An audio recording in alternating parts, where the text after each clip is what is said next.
I just went and took them out.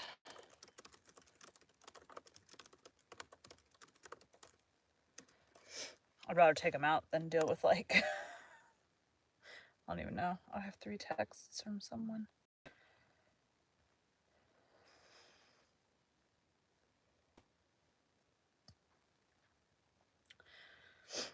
Okay. I'm gonna knock out, this one's gonna be a long as crap chapter. And then another decently long chapter. And then I have to edit a chapter. And then I'm done with podcasts for today. I'll be working on writing for the rest of my day.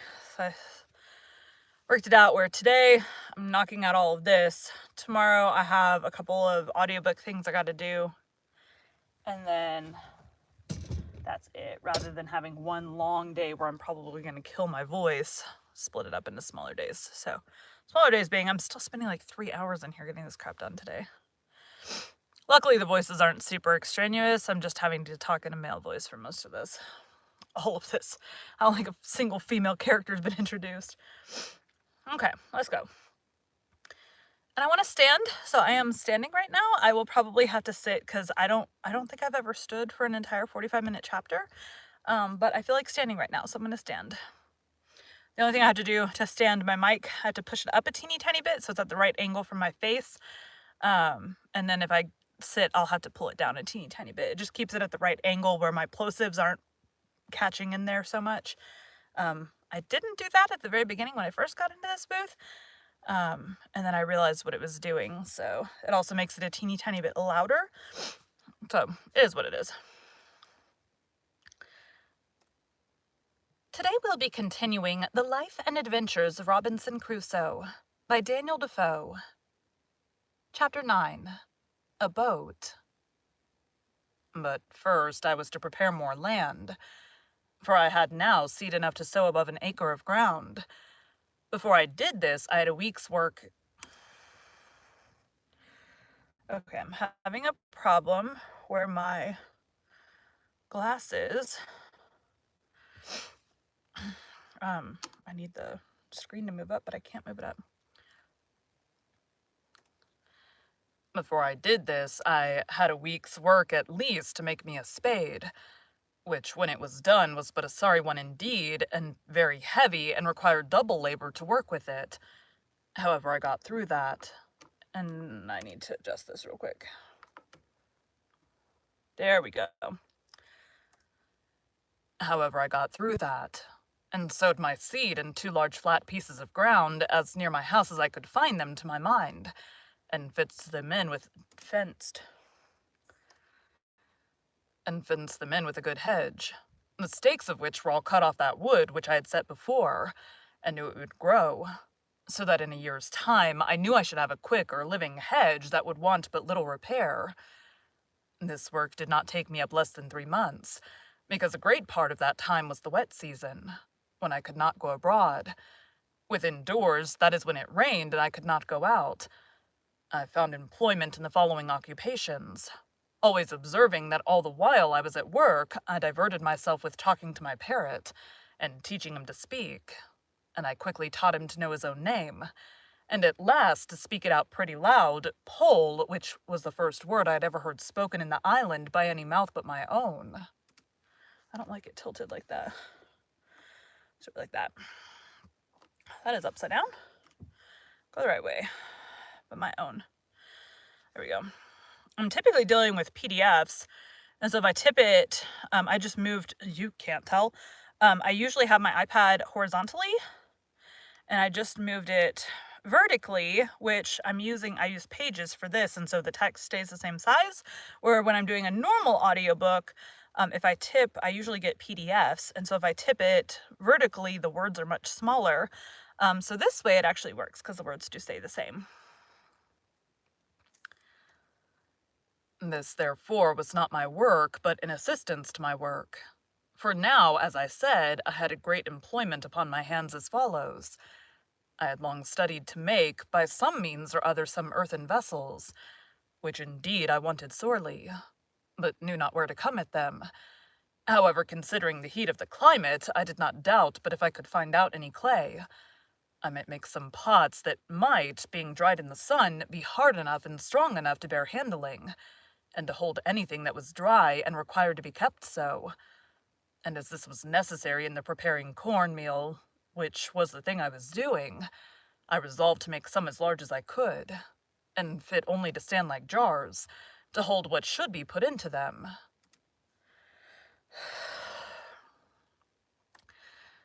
It would make the reader pity me, or rather laugh at me to tell how many awkward ways I took to raise this paste, what odd, misshapen, ugly things I made, how many of them fell in and how many fell out, the clay not being stiff enough to bear its own weight, how many cracked by the over-violent heat of the sun being set out too hastily, and how many fell in pieces with only removing, as well before as after they were dried. And in a word, how after having labored hard to find the clay, to dig it, to temper it, to bring it home and work it, I could not make above 2 large earthen ugly things. I cannot call them jars in about 2 months' labor. However, as the sun baked these 2 very dry and hard, I lifted them very gently up and set them down again in 2 great wicker baskets, which I had made on purpose for them. It might not break, and as between the pot and the basket there was a little room to spare, I stuffed it full of the rice and barley straw. And these 2 pots, being to stand always dry, I thought would hold my dry corn. And, excuse me. There we go, excuse me. And perhaps the meal when the corn was bruised. Though I miscarried so much in my design for large pots, yet I made several smaller things with better success, such as little round pots, flat dishes, pitchers and pipkins, and any things my hands turned to, and the heat of the sun baked them quite hard. But all this would not answer my end, which was to get an earthen pot to hold what was liquid and bear the fire, which none of these could do. It happened after some time, making a pretty large fire for cooking my meat. When I went to put it out after I had done with it, I found a broken piece of one of my earthenware vessels in the fire, burnt as hard as a stone and red as a tile. I was agreeably surprised to see it, and said to myself that certainly they might be made to burn whole if they would burn broken. This set me to study how to order my fire so as to make it burn some pots. I had no notion of a kiln, such as the potters burn in, or of glazing them with lead, though I had some lead to do it with. But I placed 3 large pipkins and 2 or 3 pots in a pile, one upon another, and placed my firewood all around it, with a great heap of embers under them. Why are we not on that? We're gonna sit down. Ugh, I did that way too far over there. Scoochie, scoochie, scoochie! Okay, we're gonna move this back down, tip it back over. My wheels are in a bad place, and we're gonna pull our mic down just a smidgen so it's at the same angle to my mouth. We need to scoot forward. I have no idea how I got clicked off of my audio program, but it did. Okay, we said under them.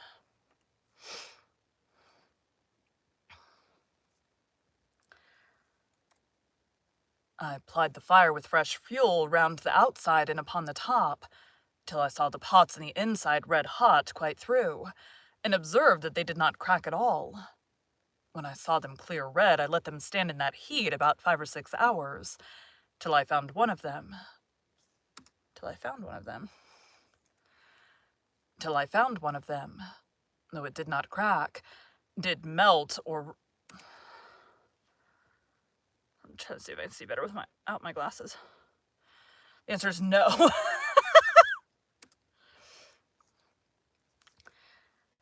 Until I found one of them, though it did not crack. Static. Though it did not crack, did melt or run, for the sand which was mixed with the clay melted by the violence of the heat, and would have run into glass if I had gone on. So I slacked my fire gradually till the pots began to abate of the red color, and watching them all night that I might not let the fire abate too fast, in the morning I had 3 very good, I will not say handsome, pipkins, and 2 other earthen pots as hard burnt as could be desired, and one of them perfectly glazed with the running of the sand. Too close.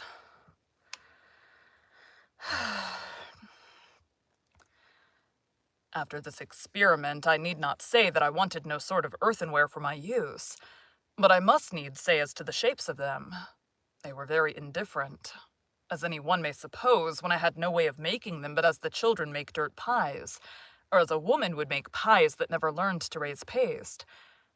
No joy to thing of so mean a nature was ever equal to mine, when I found I had made an earthen pot that would bear the fire, and I had hardly patience to stay till they were cold before I set one on the fire again with some water in it to boil me some meat, which it did admirably well, and with a piece of a kid I made some very good broth.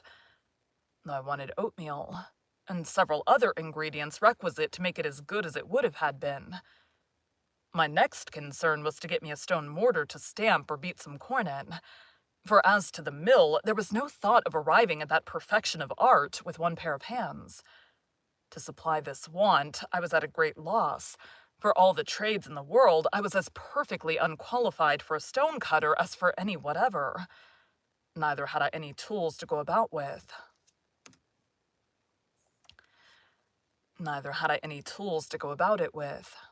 I spent many a day to find out a great stone big enough to cut hollow, and make fit for a mortar. And could find none at all except what was in the solid rock, in which I had no way to dig or cut out, nor indeed were the rocks in the island of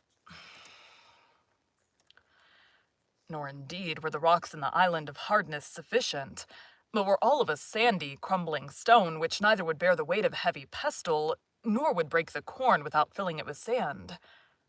So after a great deal of time lost in searching for a stone, I gave it over, and resolved to look out for a great block of hardwood, which I found indeed much easier, and getting one as big as I had strength to stir, I rounded it, and formed it on the outside with my axe and hatchet, and then with the help of fire and infinite labor made a hollow place in it, as the Indians in Brazil make their canoes.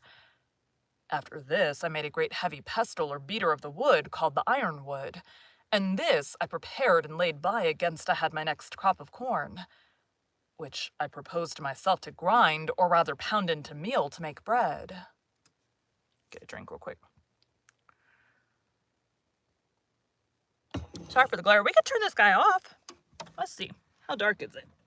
Let's see. Dark, but it's not glaring as badly. Let's do this. This will be fun. Make bread. My next difficulty was to make a sieve or serse. How do you say that word? I know it's sieve. I know the first one's sieve. Sieve? It might be sieve. Sieve. Sieve. Sieve. S-E-A-R-C-E. Serse. Sieve, serse. My next difficulty was to make a sieve or serse, to dress my meal and depart it from the bran and the husk, without which I did not see it possible I could have any bread. This was a most difficult thing even to think on, for to be sure I had nothing like the necessary thing to make it. I mean fine, thin canvas or stuff to search the meal through. Serse. I mean fine, thin canvas or stuff to search the meal through, and here I was at a full stop for many months, nor did I really know what to do. Linen I had none left but what was mere rags. I had goat's hair, but neither knew how to weave it or spin it, and had I known how, here were no tools to work it with. All the remedy that I found for this was that at last I did remember I had among the seamen's clothes which were saved out of the ship, some neckcloths of calico or muslin, and with some pieces of these I made 3 small sieves proper enough for the work, and thus I made shift for some years. How I did afterwards I shall show in its place. The baking part was the next thing to be considered, and how I should make bread when I came to have corn. For first, I had no yeast. As to that part, there was no supplying the want, so I did not concern myself much about it. But for an oven, I was indeed in great pain. At length I found out an experiment for that also, which was thus. I made some earthen vessels very broad, but not deep. That is to say, about 2 feet diameter, and not above 9 inches deep. These I burned in the fire. And as I had done the other and laid them by, and when I wanted to bake, I made a great fire upon my hearth, which I had paved with some square tiles of my own baking and burning also, but I should not call them square. When the firewood was burned into embers or live coals, I drew them forward upon this hearth, so as to cover it all over, and there I let them lie till the hearth was very hot. Then, sweeping away all the embers, I set down my loaf or loaves, and, whelming down the earthen pot upon them, drew the embers all round the outside of the pot to keep in and add to the heat. And thus, as well as in the best oven in the world, I baked my barley loaves, and became in little time a good pastry cook into the bargain. For I made myself several cakes and puddings of the rice, but I made no pies. Neither had I anything to put into them, supposing I had, except the flesh either of fowls or goats. It need not be wondered if all these things took me up most part of the 3rd year of my abode here, for it is to be observed that in the intervals of these things I had my new harvest and husbandry to manage, for I reaped my corn in its season, and carried it home as well as I could, and laid it up in the ear in my large baskets till I had time to rub it out, for I had no floor to thrash it on, or instrument to thrash it with. And now, indeed, my stock of corn increasing, I really wanted to build my barns bigger. I wanted a place to lay it up in, for the increase of the corn now yielded me so much that I had of the barley about 20 bushels, and of the rice as much or more, insomuch that now I resolved to begin to use it freely, for my bread had been quite gone a great while. Also, I resolved to see what quantity would be sufficient for me a whole year, and to sow but once a year. Upon the whole, I found that the 40 bushels of barley and rice were much more than I could consume in a year, so I resolved to sow just the same quantity every year that I sowed the last, in hopes that such a quantity would fully provide me with bread. All the while these things were doing, you may be sure my thoughts ran many times upon the prospect of land which I had seen from the other side of the island, and I was not without secret wishes that I were on shore there, fancying that seeing the mainland and an inhabited country, I might find some way or other to convey myself further, and perhaps at last find some means of escape.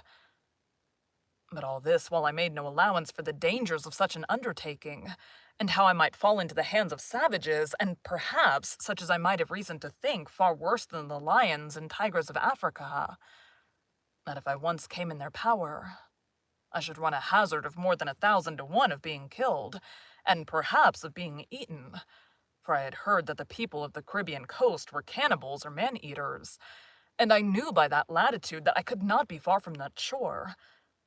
And supposing they were not cannibals, yet they might kill me, as many Europeans who had fallen into their hands had been served, even when they had been 10 or 20 together. Much more I that was but one, and could make little or no defense.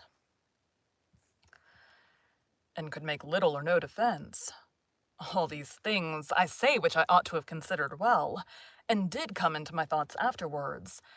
It gave me no apprehensions at first, and my head ran mightily upon the thought of getting over to the shore.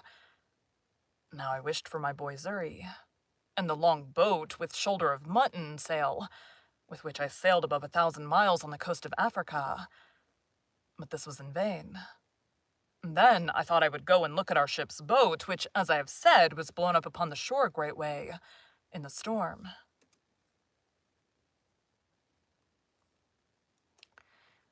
In the storm, when we were first cast away, she lay almost where she did at first, but not quite, and was turned by the force of the waves and the winds almost bottom upward, against a high ridge of beachy, rough sand, but no water about her.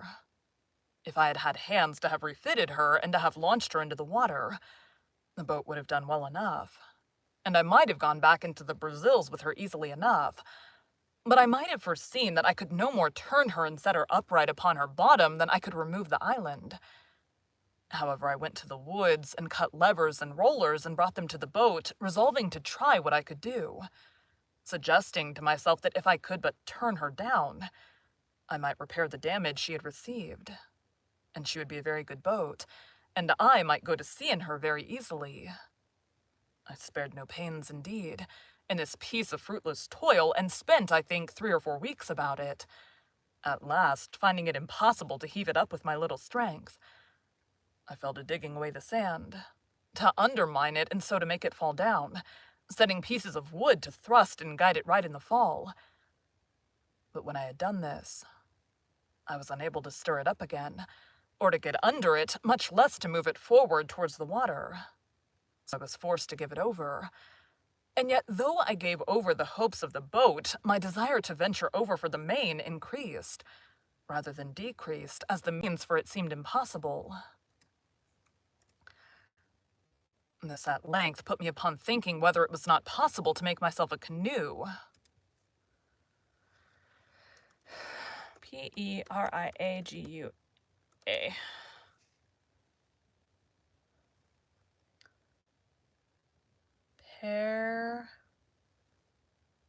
Agua.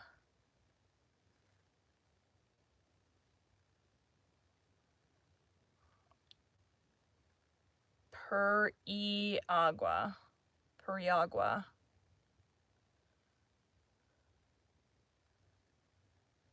Archaic variant of Paragua. Let's go with that. Paragua. Or Paragua, such as the natives of those climates make, even without tools. Or, as I might say, without hands, of the trunk of a great tree. This I not only thought possible, but easy, and pleased myself extremely with the thoughts of making it, and with my having much more convenience for it than any of the Negroes or Indians. But not at all considering the particular inconveniences which I lay under more than the Indians did. Want of hands to move it, when it was made, into the water, a difficulty much harder for me to surmount than all the consequences of want of tools could be to them. For what was it to me, if when I had chosen a vast tree in the woods, and with much trouble cut it down, if I had been able with my tools to hew and dub the outside into the proper shape of a boat, or burn or cut out the inside to make it hollow, so as to make a boat of it? If after all this, I must leave it just there where I found it and not be able to launch it into the water, one would have thought I could not have had the least reflection upon my mind of my circumstances while I was making this boat. But I should have immediately thought how I should get it into the sea. But my thoughts were so intent upon my voyage over the sea in it that I never once considered how I should get it off the land. And it was really, in its own nature, more easy for me to guide it over 45 miles of sea than about 45 fathoms of land where it lay to set it afloat in the water. I went to work upon this boat, the most like a fool that ever man did who had any of his senses awake. I pleased myself with the design, without determining whether I was ever able to undertake it, not but that the difficulty of launching my boat came often into my head. But I put a stop to my inquiries into it by this foolish answer which I gave myself. Let me first make it. I warrant I will find some way or other to get it along when it is done. This was a most preposterous method, but the eagerness of my fancy prevailed, and to work I went. I felled a cedar tree, and I questioned much whether Solomon ever had such a one for the building of the Temple of Jerusalem. It was 5 feet 10 inches diameter at the lower part next to the stump, and 4 feet 11 inches diameter at the end of 22 feet, after which it lessened for a while, and then parted into branches.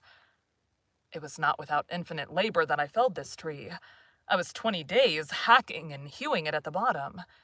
I was 14 more getting the branches and limbs and the vast spreading head cut off, which I hacked and hewed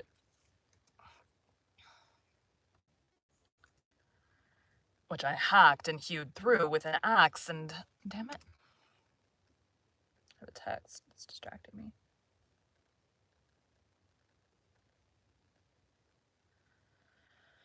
Which I hacked and hewed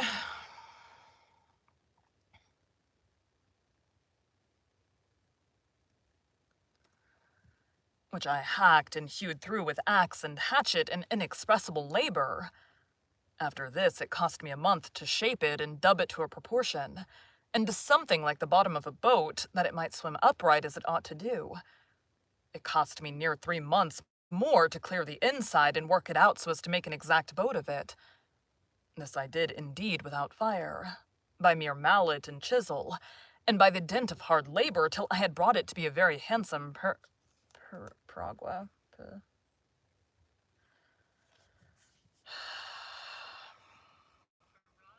Peragua.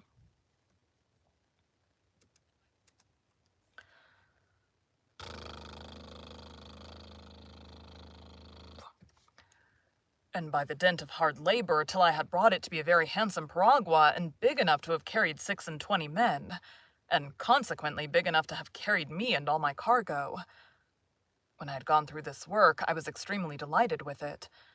The boat was really much bigger than ever I saw a canoe or peragua that was made of one tree in my life. Many a weary stroke it had cost, you may be sure, and had I gotten it into the water, I make no question but I should have begun the maddest voyage and the most unlikely to be performed that ever was undertaken. But all my devices to get it into the water failed me, though they cost me infinite labor too. It lay about 100 yards from the water, and not more, but the first inconvenience was it was uphill towards the creek. Well, to take away this discouragement, I resolved to dig into the surface of the earth and so make a declivity. This I began, and it cost me a prodigious deal of pains. But who grudge pains who have had their deliverance in view? But when this was worked through, and this difficulty managed, I was still much the same, for I could no more stir the canoe than I could the other boat. Then I measured the distance of ground, and resolved to cut a dock or canal to bring the water up to the canoe, seeing I could not bring the canoe down to the water. Well, I began this work, and when I began to enter upon it, a calculate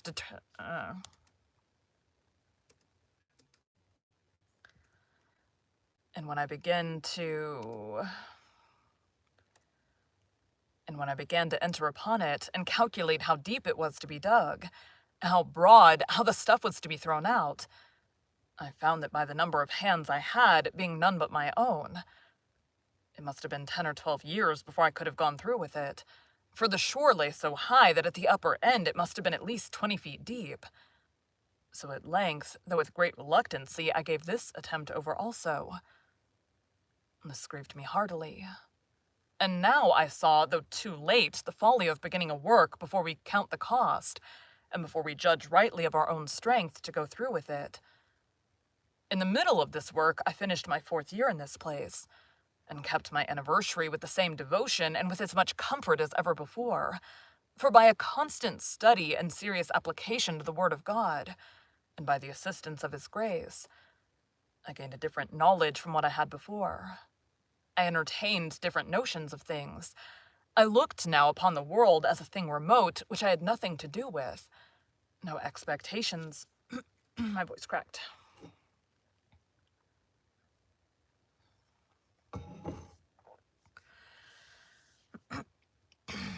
No expectations.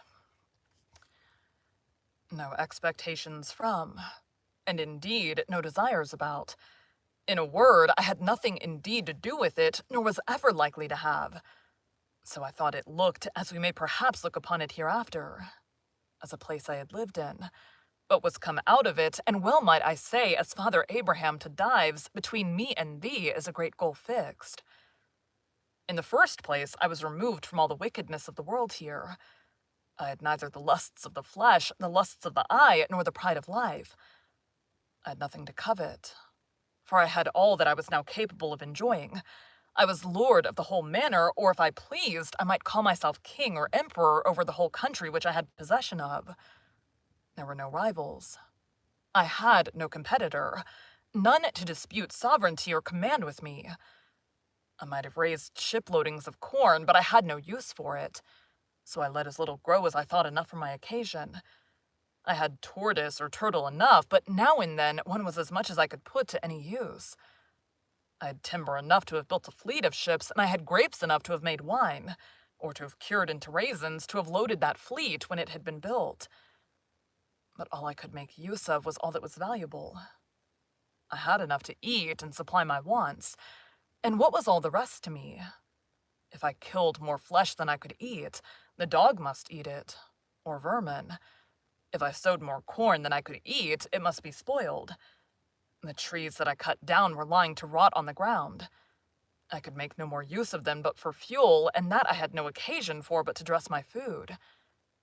In a word, the nature and experience of things dictated to me upon just reflection, that all the good things of this world are no farther good to us than they are for our use, and that whatever we may heap up to give others we enjoy just as much as we can use, and no more.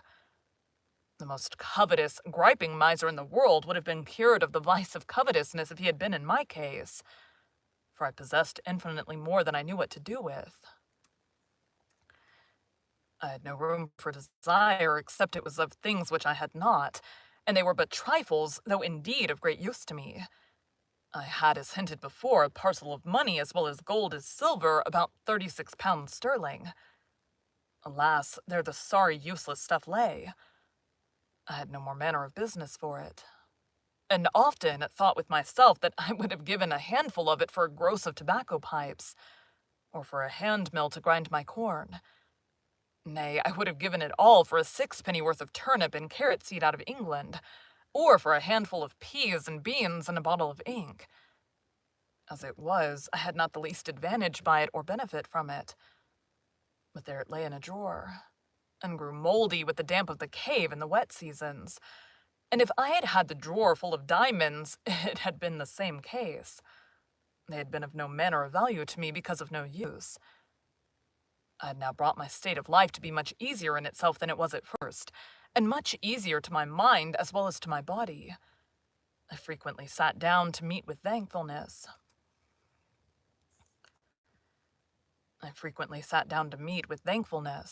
And admired the hand of God. Damn it!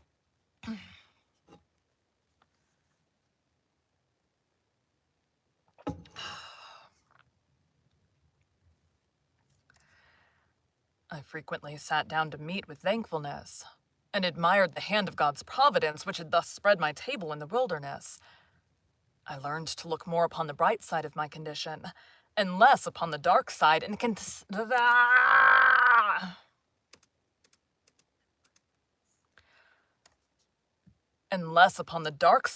consider what I enjoyed rather than what I wanted. And this gave me sometimes such secret comforts that I cannot express them, and which I take notice of here to put those discontented people in mind of it, who cannot enjoy comfortably what God has given them, because they see and covet something that he has not given them. All our discontents about what we have. All our discontents about what we want appear to me to spring from the want of thankfulness for what we have. Another reflection was of great use to me, and doubtless would be so to anyone that should fall into such distress as mine was, and this was to compare my present condition with what I at first expected it would be. Nay, with what it would certainly have been if the good providence of God had not wonderfully ordered the ship to be cast up nearer to the shore, where I not only could come at her, but could bring what I got out of her to the shore, for my relief and comfort, without which I had wanted for tools to work, weapons for defense, and gunpowder and shot for getting my food. I spent whole hours, I may say whole days, in representing to myself, in the most lively colors, how I must have acted if I had got nothing out of the ship, how I could not have so much as got any food except fish and turtles, and that as it was long before I found any of them except fish and turtles,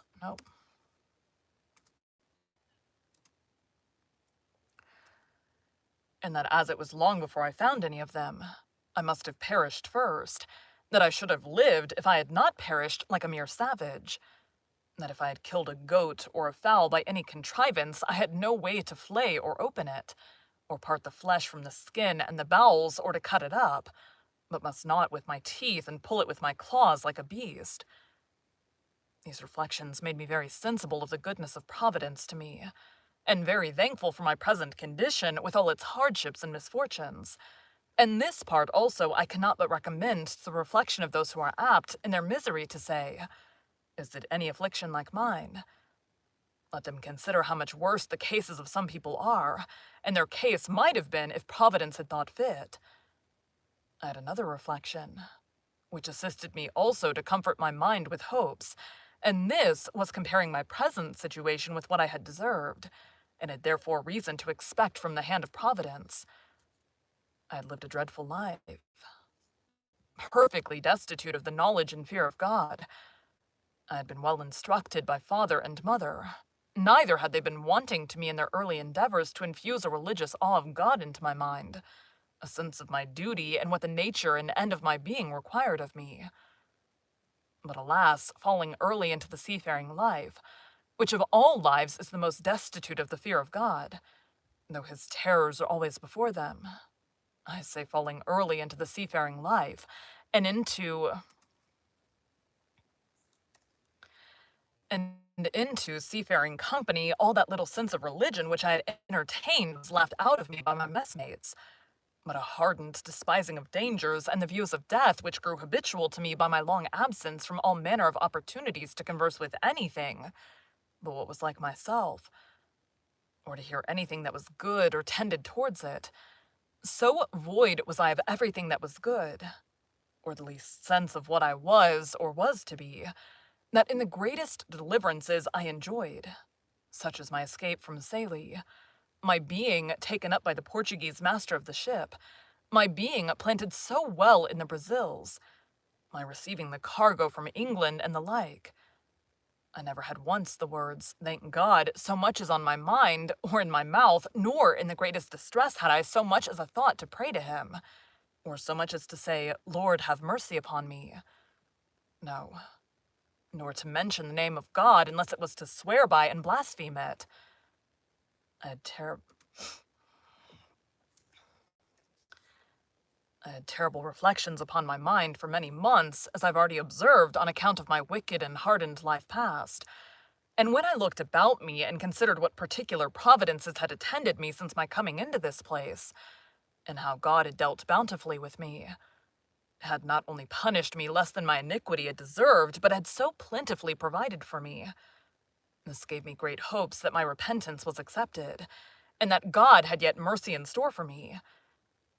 With these reflections I worked my mind up, not only to a resignation to the will of God in the present disposition of my circumstances, but even to a sincere thankfulness for my condition, and that I, who was yet a living man, ought not to complain, seeing I had not the due punishment of my sins, that I enjoyed so many mercies which I had no reason to have expected in that place, that I ought never more to repine at my condition, but to rejoice and to give daily thanks for that daily bread which nothing but a crowd of wonders could have brought, that I ought to consider I had been fed even by a miracle, even as great as that of feeding Elijah by ravens, nay, by a long series of miracles, and that I could hardly have named a place in the uninhabitable part of the world where I could have been cast more to my advantage, a place where, as I had no society, which was my affliction on one hand, so I found no ravenous beasts, no furious wolves or tigers to threaten my life,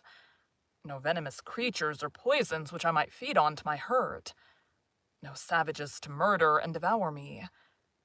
In a word, as my life was a life of sorrow one way, so it was a life of mercy another. And I wanted nothing to make it a life of comfort but to be able to make any sense of God's goodness to me, and care over me in this condition be my daily consolation. And after I did make a just improvement on these things, I went away, and was no more sad. I had now been here so long that many things which I had brought on shore for my help were either quite gone or very much wasted and near spent. My ink, as I observed, had been gone some time, all but a very little which I eked out with water, a little and a little, till it was so pale it scarce left any appearance to black upon the paper. I have a text. On the paper. As long as it lasted, I made use of it to As long as it lasted, I made use of it to minute down the days of the month on which any remarkable thing happened to me. And first, by casting up times past, I remembered that there was a strange concurrence of days in the various providences which befell me, in which if I had been superstitiously inclined to observe days as fatal or fortunate, I might have had reason to have looked upon with a great deal of curiosity. First, I had observed that the same day that I broke away from my father and friends and ran away to Hull, in order to go to sea, the same day afterwards I was taken by the Sallee man-of-war, and made a slave the same day of the year that I escaped out of the wreck of that ship in Yarmouth Roads. That same day, year afterwards, I made my escape from the Sallee in a boat. The same day of the year I was born on, the 30th of September. That same day I had my life so miraculously saved 26 years after, when I was cast on shore in this island, so that my wicked life and my solitary life began both on a day. Nose itches. The next thing to my ink being wasted was that of my bread. I mean the biscuit which I brought out of the ship. This I had husbanded to the last degree, allowing myself but one cake of bread a day for above a year, and yet I was quite without bread for near a year before I got any corn of my own, and great reason I had to be thankful that I had any at all, the getting it being, as has been already observed, next to miraculous. Oh my god, my nose itches. My clothes, too, began to decay.